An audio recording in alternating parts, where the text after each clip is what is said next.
Allora, rieccoci qui. So che è arrivato un messaggio, non siamo riusciti a leggerlo, magari dopo della regia se ce lo rimettono in onda.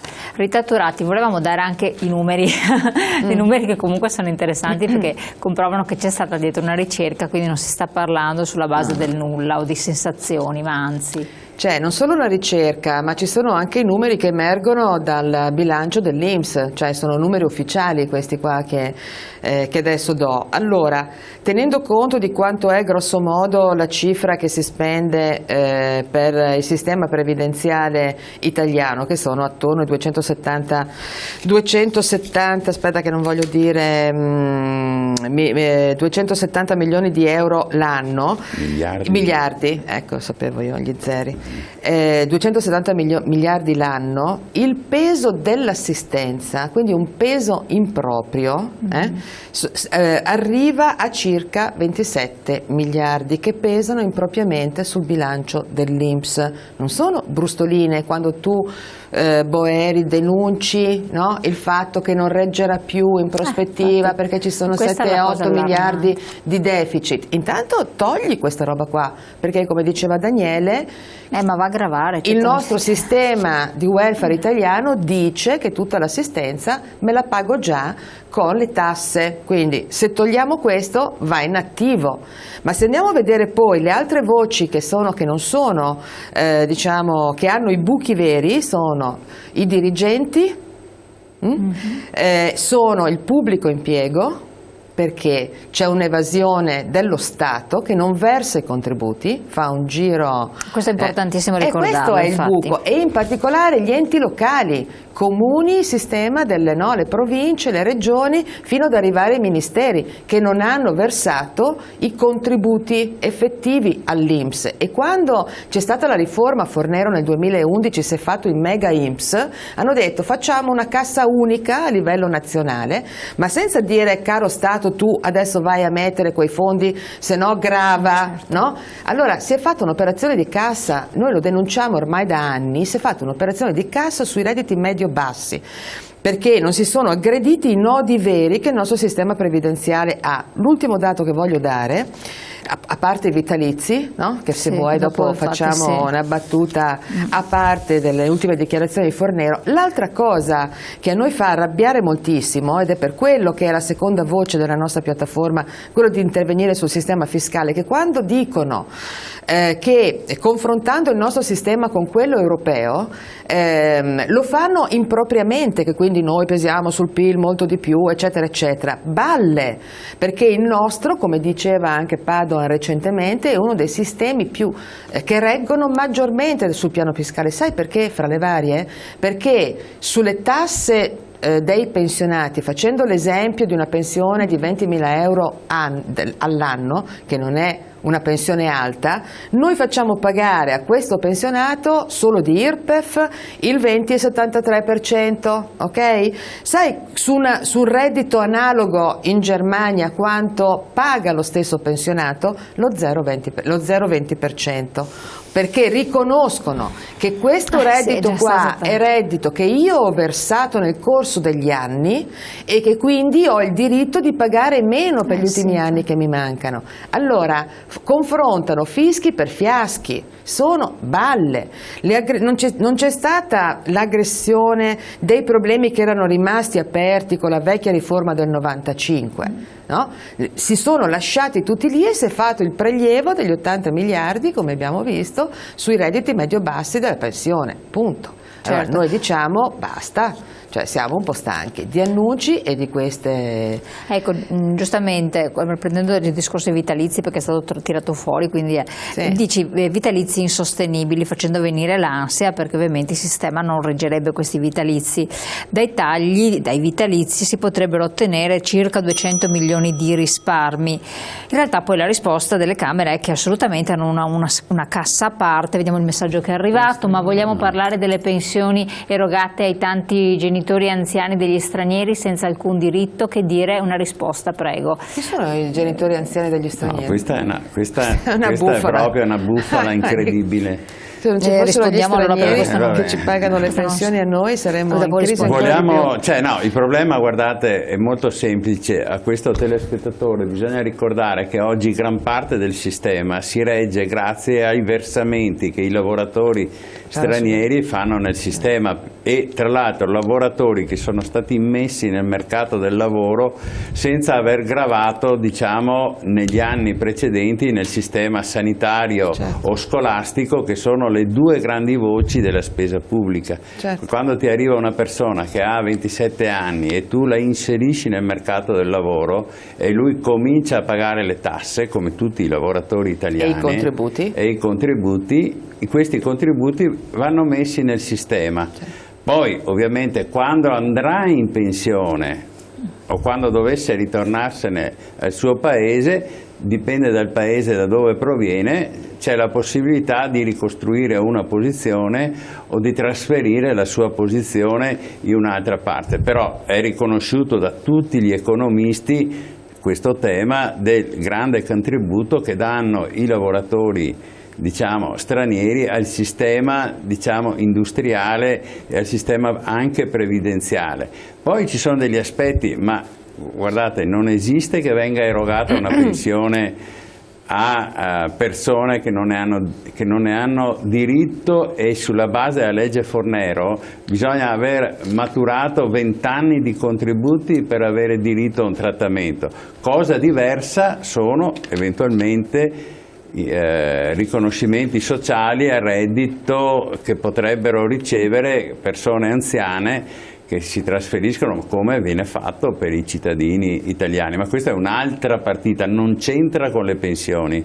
Cioè il tema lì sbagliato sono le pensioni. sempre sulla spesa assistenziale, non sulla spesa previdenziale. Cioè se io ho una persona indigente e riconosco è residente in Italia, eccetera, va nel sistema, nel meccanismo delle tutele assistenziali che sono presenti nel nostro paese, ma non c'entra col sistema previdenziale. Il sistema previdenziale si copre con i contributi. Perfetto. E questo è il tema. Il bilancio interno della Camera è stato risposto per quel che riguarda invece i vitalizi, perché Boeri ha detto attenzione a questi vitalizi, ma io dico, a prescindere che grave sul bilancio interno della Camera, poi i soldi della Camera arrivano sempre da noi cittadini in un modo o nell'altro, non è che nascono per una propria produttività o redditività, quindi è sempre un giro di cassa interno. E il problema è proprio una questione sociale, etica, perché è inaccettabile in una situazione di questo tipo, dove ci troviamo pensioni che non stanno né in cielo né in terra, dove ci troviamo decurtazioni, lavoratori che devono andare in pensione a quasi 70 anni prossimamente, 66, che ci siano questi vitalizi. È molto semplice, il problema è che il tacchino che deve festeggiare la festa, eccetera, ha difficoltà a essere felice. Il problema è che quando i deputati hanno fatto la legge, l'hanno votata loro, la legge a riforma, non l'hanno modificata per loro, l'hanno modificata per gli altri.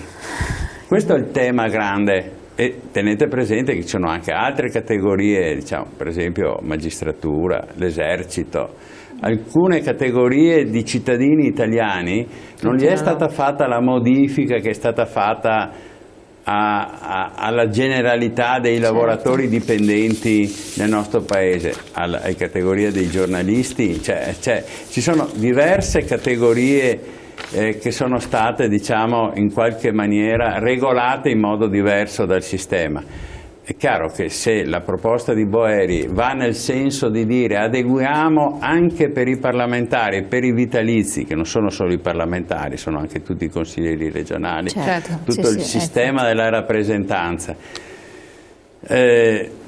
noi siamo perfettamente d'accordo, a meno attenzione però che per lì c'è la coda avvelenata dello scorpione che dice che ci potrebbe essere anche l'idea dentro di rimettere mano al sistema di calcolo anche per tutti gli altri lavoratori. Esatto. Perché lì c'è il veleno nella coda, perché dietro queste parole di Boeri si può anche interpretare il fatto che rimettiamo mano al sistema diciamo noi, peggiorando ancora la situazione dei pensionandi, perché a questo punto parliamo dei pensionandi, non dei pensionati, che si vedrebbero ulteriormente calcolata col sistema contributivo e non retributivo la loro quota, e come sapete già dalle varie riforme in avanti già si sta andando verso questa direzione, ma si va in una direzione molto lenta. Il grave è che non è stata prevista un tetto a questa operazione qua. È un'operazione micidiale, cioè come non è stato previsto un tetto sull'andata in pensione, no? Per cui teoricamente io potrei spingermi fino diciamo, ai 75 anni, perché se va avanti così questa stesa di vita e tu non metti una differenziazione e tu non dici per esempio che un laureato ha il 70% di possibilità in più di vivere di un metalmeccanico come attesa di vita, e però li fai andare in pensione nello stesso momento, vuol dire che un laureato ha, diciamo, la possibilità di vedersi erogato un trattamento per il doppio, il triplo degli anni di un operaio metalmeccanico, e questa è una grande ingiustizia che ha fatto, perché tu non puoi mettere sullo stesso piano un lavoratore con licenza elementare che entra nel mercato del lavoro al minimo, che è entrato a 14 anni a suo tempo, con un lavoratore che è entrato a 27 anni e che ha un'attesa di vita così lunga. Cioè, sono cose molto, perché tra l'altro quel lavoratore lì che è iniziato a 14 anni rischia di versare 50 anni di contributi, perché lui, se ha iniziato regolarmente può versare fino a 50 e più anni. Già adesso noi abbiamo 43-44 anni di contributo, è normale. Adesso la legge, chi va in pensione adesso può andare tranquillamente versando 45 anni di comunque contributi. Tutti questi, al di là di chi è effettivamente adesso prossima alla pensione, che è un dato di fatto, disincentiva tantissimo i giovani a restare nel nostro paese. C'è un dato di fatto inequivocabile, ma chi glielo fa fare? Qui è proprio questione di malafede, e non sono molto fiducioso che basti gridare perché cambino idea nel rubare. Una volta almeno protestavi e ti ascoltavano, perché poi non li votavi più. Ora rispondono solo a qualche banchiere che li sponsorizza. No, io penso che non c'è solo il tema del gridare, del protestare, c'è anche il problema della proposta, perché noi non è che noi abbiamo delle proposte. Sì. È chiaro che, come si diceva prima, qui bisogna che il governo assuma la decisione di aprire un tavolo vero di confronto su questi temi. Ma che paura può avere? Cioè, il messaggio celava appunto una disaffezione, nel senso di dire facciamo manifestazioni, urliamo. Una volta prendevano paura, retrocedevano, cercavano di sistemare le cose. Adesso che tu urli, non urli, eccetera, tanto comunque, anche adesso Renzi dice perdo il referendum, me ne vado via, ma non se ne andrà via lo stesso, cioè facciamo anche se indesiderato perché ha deluso le aspettative, poniamo per esempio, oppure desiderato perché non cambierebbe nulla, cioè il cittadino si sente che non riesce a far nulla e quindi inascoltato, cioè in qualche modo. Però c'è un problema, io la leggo così, e c'è un senso di impotenza verissimo, ok? I partiti si sono assolutamente trasformati nel corso di questi anni e quindi non sono più un punto di riferimento non solo per Roma ma neanche nel territorio. È sempre più complicato, no? Non parlano le persone anche di progetti territoriali.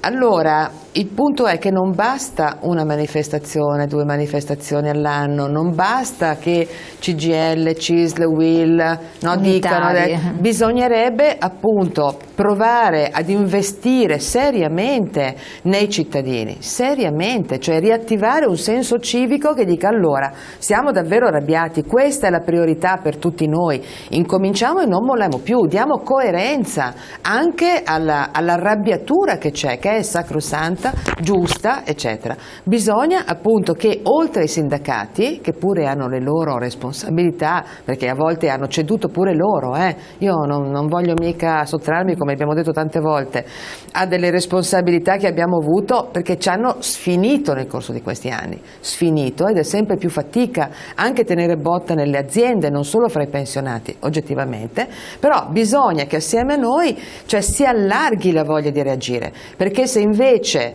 ciò che prevarrà sarà il fatto che non andiamo a votare come forma di protesta, certo, vinceranno sempre loro, non ce n'è di pezza, perché vinceranno sempre loro. Adesso vuoi che te ne dica una, per esempio sulla riforma costituzionale, se da un lato mi fa piacere che si abbassi il quorum in prospettiva, no? Sul referendum, perché vuol dire che non devono andare a votare il 50+1 dei cittadini, no? Facciamo l'esempio delle trivelle, è andato a votare un consistente numero di persone, il 90% ha detto sì, cavolo, non conterà niente, perché ecco, con la riforma che propongono si abbasserà il quorum, ma io non sono così contenta, perché se tu continui ad abbassare il quorum vuol dire, come è scritto anche nella riforma costituzionale, che 3 persone potrebbero essere sufficienti per votare il prossimo Presidente della Repubblica, capisci?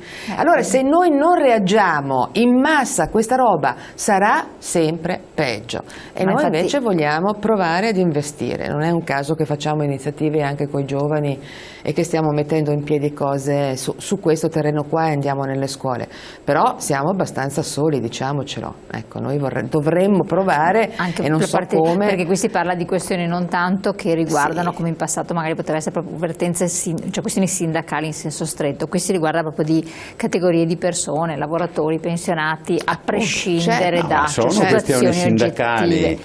Cioè, se vogliamo trasformare, però nel restare al discorso di Rita Turati, è che è una questione che va oltre, perché se lei la stigmatizza nella questione sindacale, ecco che si crea la classica fazione, no? Se invece uno dice è una questione sociale, perché il pensionato, che tu sia sindacato o non sia sindacato, è quella la problematica che affronti, no? Allora abbracci una platea più importante di persone, secondo me, cioè non secondo me, cioè è un dato di fatto, perché adesso guardate, quando diciamo che c'è un grande interesse su questi temi, noi lo registriamo anche perché noi rappresentiamo in effetti una fetta molto ampia della società. Adesso l'essere sindacato, se viene associato solo all'azienda, ha una sua dignità ovviamente, no? Però tenete presente che per esempio tra i nostri 210.000 iscritti noi abbiamo una grande rappresentanza che va al di là anche dei lavoratori dipendenti, che va anche al di là degli stessi iscritti che erano iscritti alla CGIL quando erano nel mercato del lavoro, quando erano a lavorare. Noi rappresentiamo, per darle un dato così a grandi linee, noi l'80% dei nostri nuovi iscritti non proviene da iscrizione precedente al sindacato, per dire che c'è una grande rappresentanza. C'è bisogno di una... Questo sì, di una ripresa della mobilitazione e della partecipazione, soprattutto della partecipazione consapevole alle decisioni, perché se poi tutto si scarica, diciamo, in una sterile protesta, non serve a nulla. Non serve a nulla. Chiaro. Dobbiamo andare in pubblicità rapidissimi, poi vediamo anche la locandina nel suo completo, ricordiamo la data del 12 maggio, pubblicità pochi secondi, poi siamo con voi.